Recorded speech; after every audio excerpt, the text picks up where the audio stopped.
পোহৰৰ সন্ধানত কথা পাৰ্থপ্ৰতিম বৈশ্য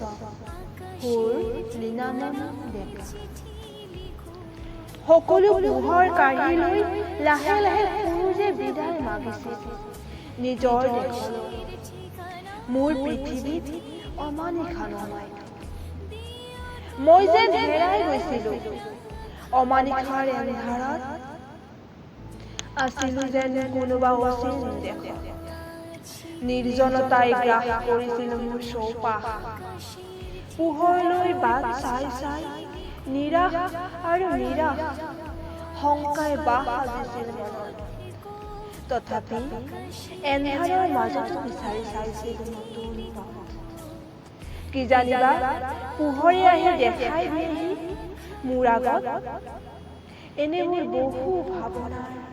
মাজতো কলা ঘুমটি আহিছিল চকু মেলি দেখিছিলো পোহৰে পোহৰ মোৰ চৌপাশ